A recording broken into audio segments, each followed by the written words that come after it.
guys! So today I'm going to do the second installment in my book reviews series. Oh, sorry. Hit something.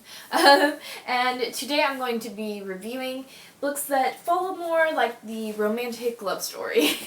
Which, I'm going to be honest here, I don't really like books that solely revolve around like romance and love stories. Like, those just kind of bore me and annoy me. But yeah, these ones are ones that I really liked, and they're not solely about that, which, thank you. So good. So the books I'm going to be reviewing are Lock and Key by Sarah Dessen, The Fault in Our Stars by John Green, and then Blackmoore by Julianne Donaldson. So, yeah. I'm just going to start off with Lock and Key by Sarah Dessen. I love Sarah Dessen books. I've read almost all of her books. I think that they are very, very good. Even though, even though this kind of contradicts with what I said about how I don't really like books that revolve almost nearly or completely around love and romance and stuff, I can stand hers because they also do deal with some deeper issues oftentimes, like this one. I read this in 7th grade and stuff, so I might be a little bit rusty on some of the details, but I remember I was sitting on my floor, where my tripod is now, reading this book, and I started crying at the end. This is one of 3 books that has made me cry. It was a little intense. It's not crying, no, it was more just tear, and then half a tear, and then I was like, okay, I'm done. Oh wait, no, there was 4 books. I forgot about the last Narnia book. Oh man. Anyways, so this is about a girl whose name is Ruby, and she lived with her mom, who was always gone, and she just they lived in kind of a dump, and she basically took care of herself. She would live alone for many periods at a time, long months and stuff, and she kind of would get mixed around with people who aren't that good of an influence and stuff, and she was very poor at school. She didn't really have that very good of friends. She was doing some things just that are bad. But then one day her mom dies or something, and social services finally are like, oh hey, we should probably move this person and have her live with her sister. And her sister is a couple of years older. I don't remember how many. I think maybe 10 years older. And she has married a guy who is super rich. So they're fabulously rich and live in this big mansion and stuff. And she hasn't talked to her sister since her sister left the house. And she and her sister used to have a very close bond, but obviously because they're not talking to each other, they have issues. And it's very interesting because in this, her sister and her brother-in-law, who is awesome, the two of them are pushing her, not in a bad way and stuff, but as in the way where they're no, you can do so much better than this, let's take life seriously, okay? Stop messing around and actually work hard in school, stop hanging out with those friends, stop doing that stuff, no. You can have a future, you can have all this stuff now that we're taking care of you. And it's very shocking, it's very hard for Ruby at first, but then she kind of was oh, I like this idea. I like that I actually am getting a chance. And in this struggle to kind of leave her old life behind and become a college and career orientated girl, when before she obviously hadn't been thinking about that at all, she also kind of gets attracted to her next door neighbor, Nate, and well, things get a little bit more interesting from there because Nate has some issues of his own that she doesn't know about, and then she finds out about, and she kind of is helping him.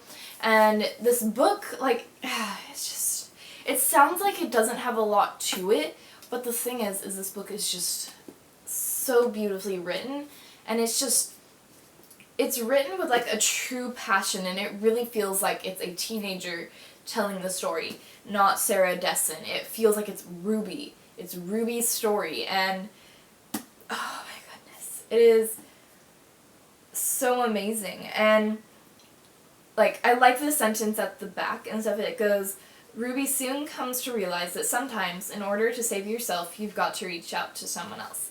Because in her life she comes across people who need her help. And it's very different for her because she's very used to being fairly selfish and stuff, just because, like, looking out for number one, not really caring about other people. And so that's another part to this story. And what I love about Sarah Dessen's books is that she'll have what seems to be the core plot be the romance, and then she just revolves around and, like, throws at it, like, all these deeper issues and all these deeper meanings, and just gives it such like such depth, and makes it so it's just kind of like something that you can snuggle on up into, and you're like, oh, this gives me chills. And it's just so cleverly worded, I feel like, and it's just beautiful. I love this book.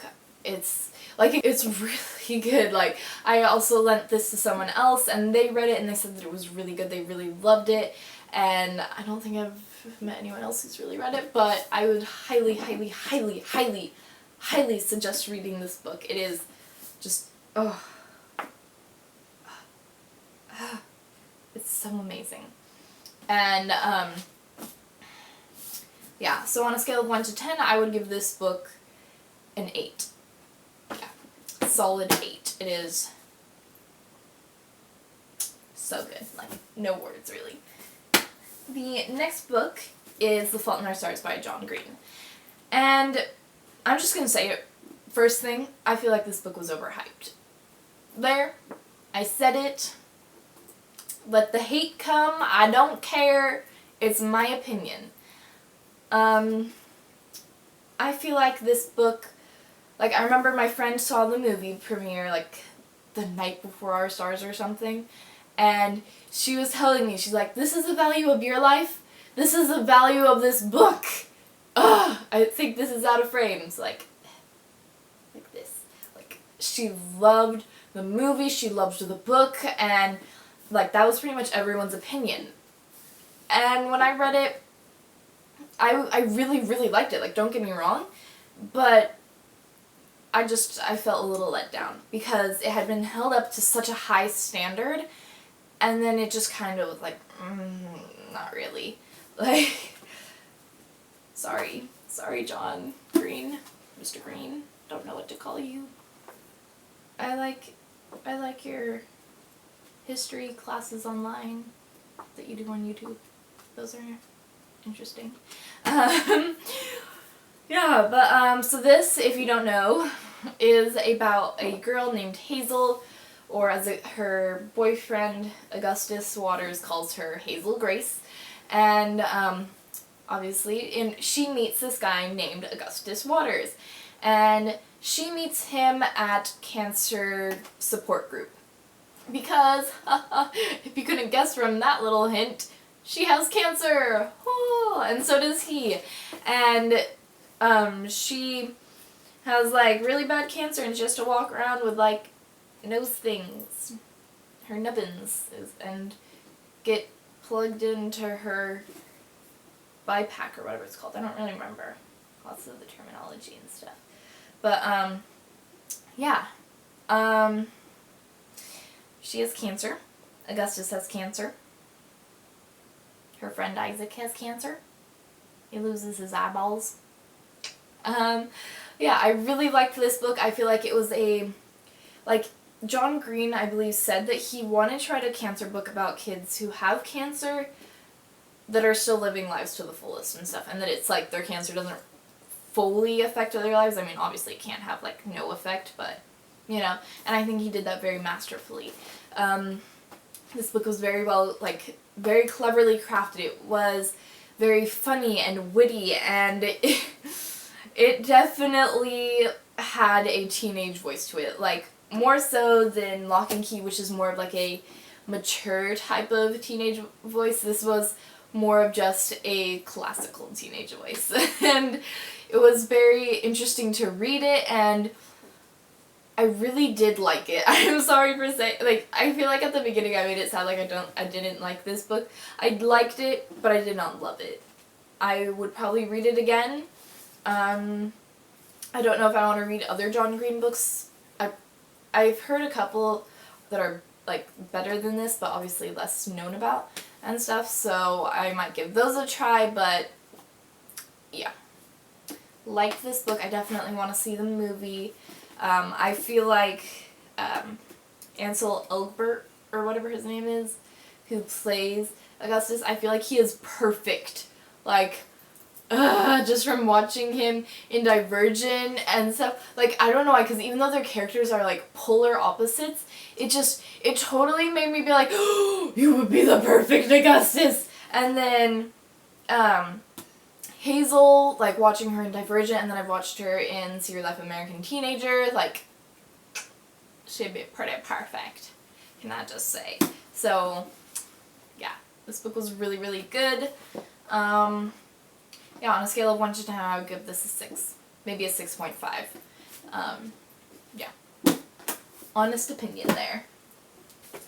And then, the final book, Blackmoore by Julianne Donaldson. Can I just take a moment to hug this book? Because I feel so bad for the main character. I love her so much.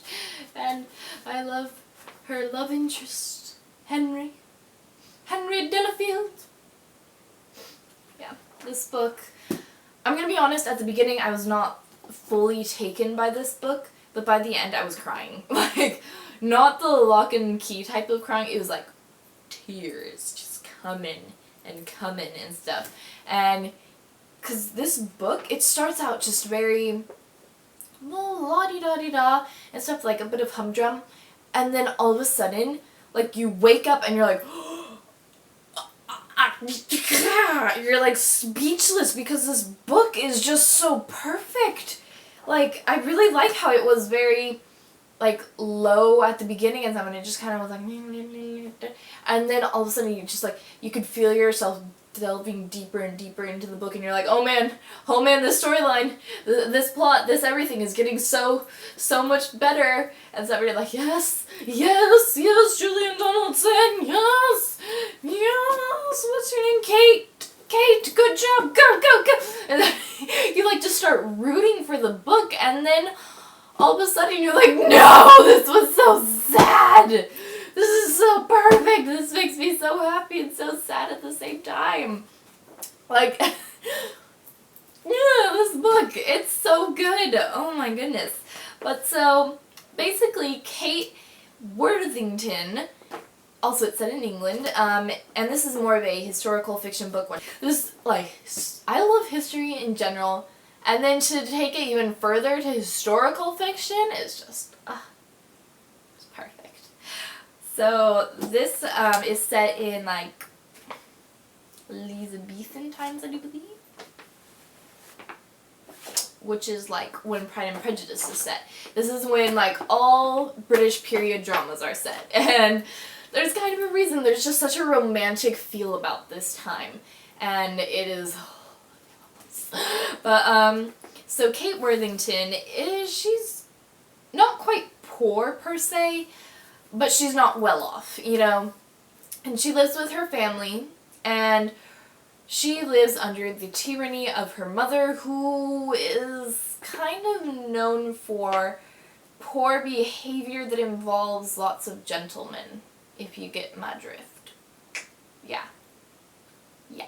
And her mother is like, oh, you have to marry rich, and stuff. And at the beginning of the book, she had been proposed to by some old rich guy and stuff, and, like, it talks about that and stuff, but it's not, like, that's not how it starts. It starts off after that and stuff, and she tells her mom, because, well, not really, her mom kind of comes in, and she's like, what? You turned him down? And then Kate's like, yes, mother, I did. I don't want to marry him. I don't want to marry at all. And he is old and he would die. He wouldn't last a year into our marriage or whatever. And her mom's like, all the better, you silly girl. Come on, Kitty. It is so much better to marry old, you fool. So, anyways, that was my reenactment. Yeah. And so it's after the fact, and she had been planning on going to her dear friend Cecily and Henry Delafield, who are very rich. They are high up, and their family's like estate, which is in like the moors, I believe, and on the coast of England.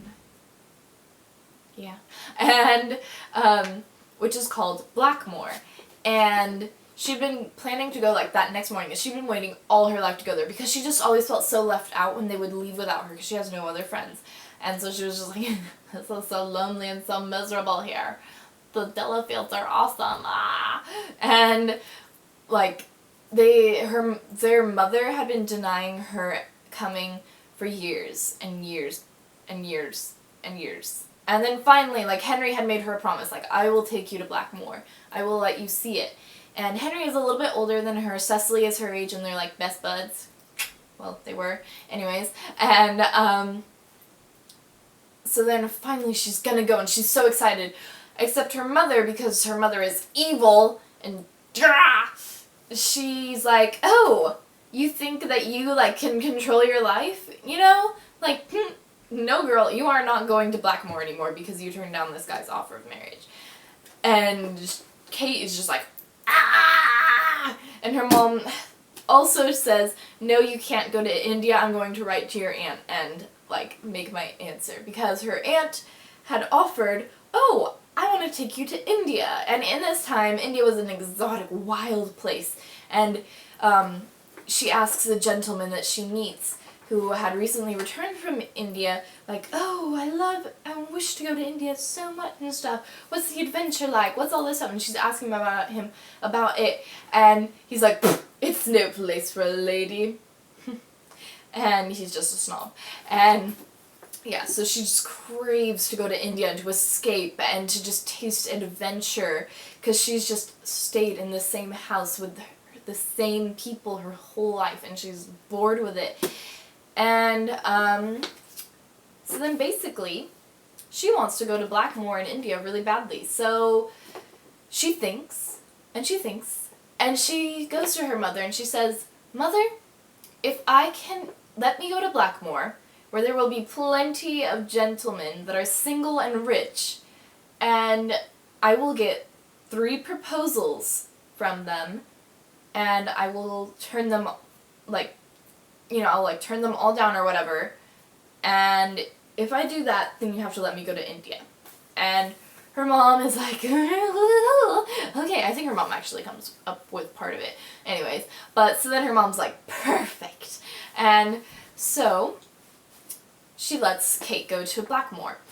Kate goes there, and she is just trying so hard for those 3 proposals and stuff, and she realizes that she does not really fit in with this crowd of people, because they all are kind of looking down on her, and they're all very different from her, because she's very adventurous and witty and, like, musical and passionate and just different, and all these people are like, oh, I would like care for a nice turn about the garden.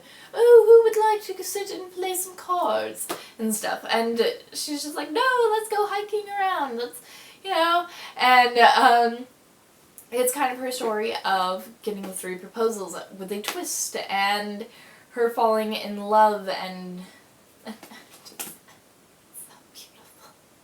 like, if I say any more, I will give everything away, but just read this book. I don't care if you don't like historical fiction, read the book and stick through to the end, because it is perfect. It's just... yeah, that is all for today. I will see you guys on Monday. Please like and comment down below what you thought of these books. Comment any books in this type of genre, like this very vague type of genre, down below. Comment what type of genre or books you would like me to review next. I can do a single book review, I can do series, I can do author, I can do genre, like, just give it to me. And yeah, I will see you guys on Monday, and for now, it is goodbye.